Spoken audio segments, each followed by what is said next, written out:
Welcome back, or welcome if you're just joining us. It's the France 24 debate. We're asking about the antidote to Brexit on the day when the President of the European Commission has been delivering his State of the European Union speech. We're doing so in the company of Isabelle Jégouzot, head of the EU Commission's representation in Paris. Welcome back. Welcome back from Strasbourg to Paulo Rangel, Portuguese member of the European Parliament and vice chair of the centre-right EPP voting bloc in the European Parliament. Welcome back as well to Sunny Kapoor, managing director of economic and public policy consultants Redefine, who joins us from London, and Alexis Poulain, director of the news website Euractiv, active in 12 languages.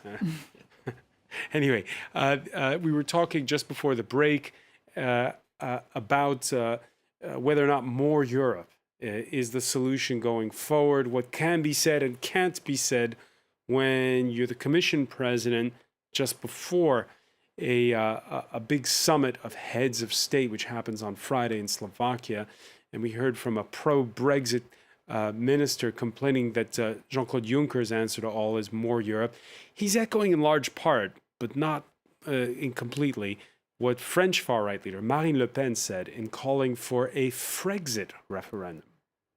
Brexit has broken a taboo. The British have shown that you can not only leave the European Union, but even come out better. The catastrophic visions were all lies. The UK is doing quite well. Your answer for every problem, no matter the circumstances, more Europe. By erasing national borders in the name of Schengen, you encourage trafficking and crime. By attacking the very idea of nations and immigration control, you're allowing the spread of communitarianism, Islam and terrorism. Allowing Islam and terrorism to run free. Alexis Poulain, she's tipped to be in the second round of the presidential election in this country. I'm tired. I mean, it's going to be a long campaign full of bullshit. I mean, she's talking to a French audience from the European Parliament. She's been there for years. We're paying a group there. All her ideas are the like of UKIP, and it's putting borders, going back to a small countries isolated in the world. We know it doesn't work.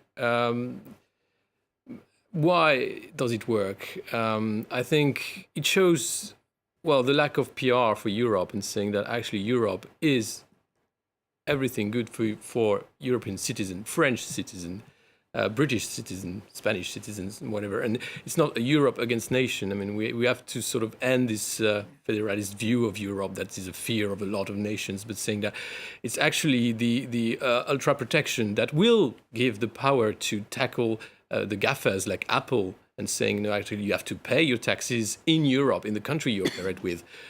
There's no way that UK or France or Spain can do that alone. If you want to fight in the world that's coming, and it's a big world with big operators like Facebook, like Google, or big countries like China, it will not work for small countries. Definitely not.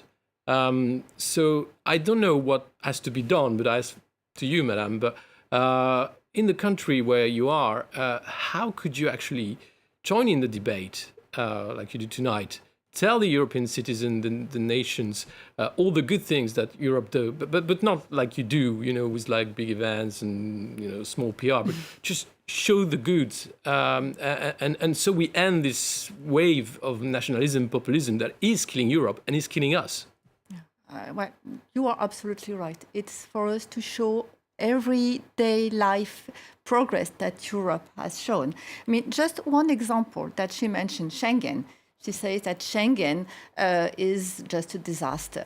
If you stop Schengen, is 1 billion, 1 point PIB, which GDP, yeah. which disappears. And could you imagine that, for example, between France and Belgium, you will reestablish all the borders? Of course not. It has no sense. It just doesn't work. What Schengen has done, and this is an example of what Europe does well, is a very powerful system of exchange of information between member states, so that if you arrest somebody in Bulgaria, which is looking for in France, you just recognize that person. And it works. Yeah, digital world. I mean, we have we can end borders because we have the means to do so.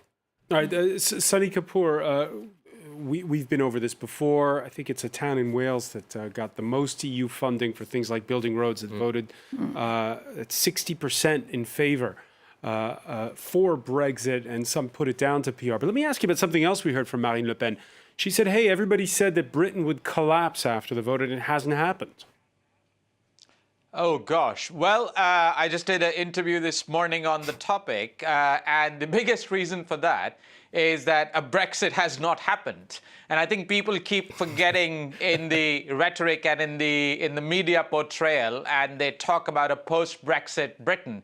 For all intents and purposes, the UK remains a part of the European Union. That is why we haven't seen the worst economic consequences, the financial consequences that will actually result from leaving. The second important point that we forget is that the Bank of England has lowered the interest rate and added quantitative easing in direct response to the Brexit vote, and the austerity of the previous Conservative government for many years has been abandoned. So both fiscal and monetary policy has been loosened in the United Kingdom. And what we're seeing is still below trend growth that is just about managing to keep us out of the recession after a big monetary and fiscal stimulus. Were these taken away, we would definitely already be in recession. And were we actually to leave the EU, which still may not actually happen, then the economic disaster would really strike us.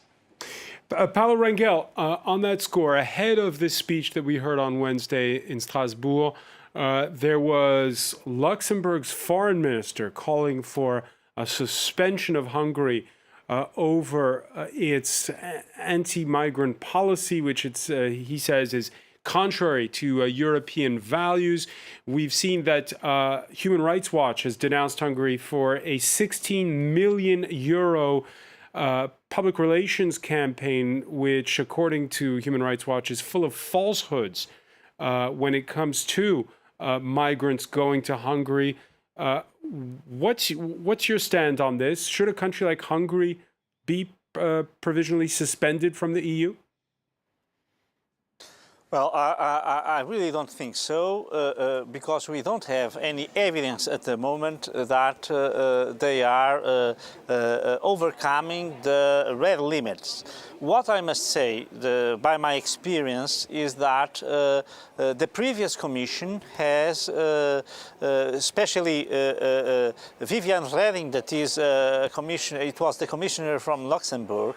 She has made a very strong assessment of the rule of law criteria that Hungary should follow, and the truth is that the Hungarian government changed a lot of things to accommodate the European Commission's suggestions. Today we have also approved a resolution about the situation. But advocates say they're making openly racist and wrongful statements when it comes to the refugees and those fleeing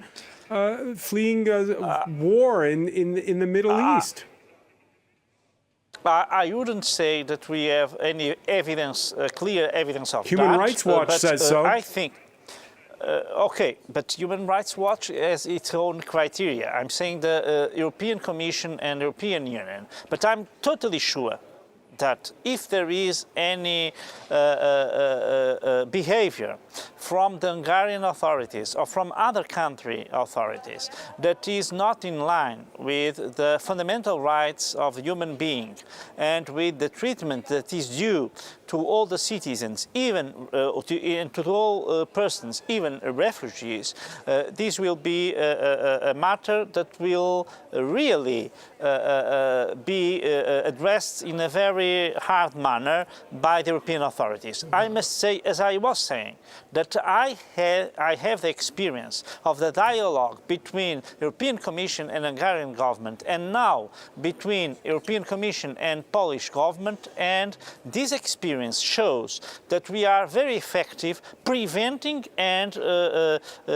trying to accommodate and to adapt some, I'd say, behaviors that were not really in line with with rule of law criteria to new acts, new legislation, and also new behavior of these authorities that is in line with our rule of law criteria. So I think Alexis, let me bring in Alexis Poulain on this. Alexis, it's statements we've seen from Poland, from Hungary, and from the president of the Czech Republic. Yeah, the Visegrad countries. I mean, this is why Europe doesn't work. This is why we have populism, because Europe is weak with populism. You're turning a blind eye to what actually happening in these countries. We have hunters organizing some safaris, to sort of hunt down the migrants. We have all this speech of racism, of hate, of xenophobia. And what you say on TV and what Europe says on TV is, oh, actually, they are good partners. It's okay. No, it's not. We have to end this. If you want to save Europe, if you want to turn it to a real thing that works, that protects, you have to be tough with those guys, the Orbans, the Erdogans of this world, and not pretend that they are partners anymore. I think that is why Europe doesn't work, and that is why we have more populism, because you are soft with populism and you pretend that things work. They don't. Paolo Rangel? Not at all. I think that I would draw your attention for the attacks that occurred in Great Britain in the last months after Brexit. And here there is also need for very firm action of the British government, especially against citizens of Poland. So I think that we shouldn't... But the government of Britain denounced it. Okay, but that is what I say. We have this kind of behavior all across Europe. So we should only be very, very firm with the governments that don't accomplish their obligations. If they don't accomplish, we must be very firm. But they don't. They lie to their citizens. But I wouldn't. But they can lie to the citizens, but they don't lie to everybody. And the European Commission is paying a very strong attention to these matters. That's the reason why you have all these recommendations for Hungary in the last years, and the recommendations for Poland that were, by the way, they were accomplished by these governments. So this is something that is important. May I come in, please? Yes, please. Sunny Kapoor. I mean, it ignores the reality. This is not just a European phenomenon. What we're seeing essentially is the rise of fact-free politics. If you just saw the Brexit debate in the UK, the pro-Brexit side completely lied blatantly again and again and again. So it's not just at the European end. And Britain has the oldest democracy. It's got strong checks and balances of free press. And we still did not manage to arrest that. In the United States, Donald Trump lies blatantly and gets away with anything. I think what is important to remember is that if you have a time, and this is, after 8 years from 8 years from 2008 and the crisis, where people are feeling insecure, where there is insecurity, where there are people looking for easy solutions, where tomorrow looks less good than today, that arrow is pointing downwards, that it becomes far more susceptible to populism. And throughout the history of populism,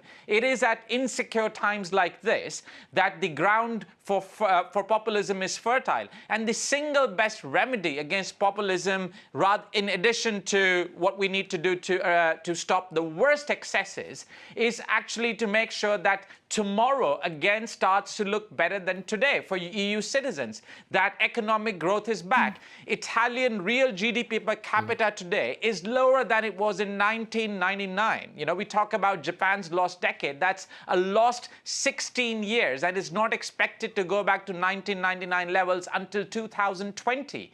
And if people are feeling insecure, if they see their children have a worse life than they have had, if tomorrow looks worse than today, populism will keep rising, and we can only just take small defensive measures. The biggest focus needs to be to deliver a better, more promising tomorrow. All right, a common gripe among those who voted for Brexit is Europe gets battered by its worst recession in two decades. And who gets saved? Well, the banks. Well, among those banks, one in particular stands out. New York investment firm Goldman Sachs, which most notably advised the Greek government while betting against it in the trading room. So it was obviously going to turn heads when the man in charge of the European Commission at the time announced he was taking a job at, you guessed it, Goldman Sachs. José Manuel Barroso waiting the discretionary 18 months before springing the surprise, a bad surprise for his successor, who this week opened an ethics inquiry and demanded to see Barroso's contract. Yeah. This is a question of rules. This is a question of President Juncker wanting to have the necessary facts on the table before forming an opinion on an appointment that, although respecting the 18-month rule, has created a considerable degree of concern. Paulo Rangel, is it unethical for Barroso to take that job at Goldman Sachs? Well, I must say that I think that Barroso, we can discuss if he should do this or not, if this is something that has some political meaning or not, but there's something that is quite certain. He acted legally. So he waited for the 18 months that are previewed in the norms of the treaty and of the conduct of the European commissioners. By the way, he made something that Romano Prodi, Jacques Santer, Mario Monti, Nella Croix, and almost all the former commissioners and former presidents of commission have made. So what I think is that one thing is the legal aspect, where I think we cannot say anything, and that's the reason why I believe that this last action of the President Juncker was not really a very correct one, because it should be attached to the legal framework and nothing more. And then, okay, he could have a personal comment as he had before that he wouldn't do the same thing, okay, but okay, it's legal, but is it ethical? He shouldn't have done. I think that it is not really non-ethical. The problem is that after this, naturally, he is representing some interests, okay, and that should be taken in account. But I should remember that, for instance, someone like Mario Monti, also with Goldman Sachs, have made that, and he was a former commissioner that was invited to lead a lot of working groups by the European Commission and by the European Council. So this is not really something that is new. Probably today, with the populist movements, people are more, I'd say, sensitive to this. But really, this is nothing new. And nothing new. We're going to lose the feed with Strasbourg. So I want to thank Paulo Rangel. I don't want you to get cut off in mid-sentence or to make it seem like we're censoring you. Many thanks for joining us today from Strasbourg. I want to get your reaction, Isabelle Jégouzot. Let's remind our viewers, José Manuel Barroso is hired to be Goldman Sachs's Brexit man. Yeah, I mean, the answer was right. It is legal. And I must say that the rule... Should it be legal? Well... Because he's going to have a huge... this is another question. Yeah. Well, at the moment it is legal, and I must say that the rules in the European Union, in the European Commission regarding transparency are higher than in most of the member states. Well, that said, the President Juncker said he wouldn't act that way, and then he says he still wants to see the contract. He wants to see the contract. And then he will send a contract to the ethical committee to see what is, well, should the rules be changed first? And is this situation conform to ethic or not? So, Sunny Kapoor, your reaction? I would not do this. Sadly, it's one in a long list of influential regulators and politicians going over to what are usually called door opener roles. Tony Blair being one example. And if you've noticed, former Prime Minister David Cameron has just resigned from the British Parliament. And the most likely reason for that is because he will be seeking roles that are financially lucrative, that allow him to use his connections in government and get paid in the same way that Tony Blair plays that role at JP Morgan and presumably gets paid about $1 million a year. This happens all across the world, all the time, sadly, much more in the United States, much more visibly, the revolving door. But there have been times, and I have been part of negotiations where it has seemed that the present German government of the day was essentially representing the interests of Deutsche Bank. There have been times where the present British government of the day was representing the interest of a big UK bank or the City of London. So even when there is nothing so visible happening, the fact remains that powerful business groups and financial groups have got a disproportionate access and very strong influence in legislation. And that smells bad to citizens, and it adds to the populist backlash. Alexis Poulain? Yeah, I mean, it had to take signature of over 150,000 citizens in Europe so that Barroso get an inquiry and we talk about it. This is not populism. There were actually people working for the Commission that had this action. The problem here is that it's been like that, and that's what the EPP member said, it's been like that forever. So what is the problem? It's legal and it works. No, it doesn't work. What we have is that we have powerful financial lobbyists that do politics for the last 30, 40 years. And see what happened. Economic crisis, clashes, wars, whatever. What we want is ethics back into politics and not nationalism or populism. We want people that go into politics because they believe in something and they want to do right, not because they want money, power, or networks. And that'll be the final word. Alexis Poulain, many thanks. I want to thank as well Isabelle Jégouzot, Sonny Kapoor for being with us from London. Stay with us. Our Media Watch segment is next.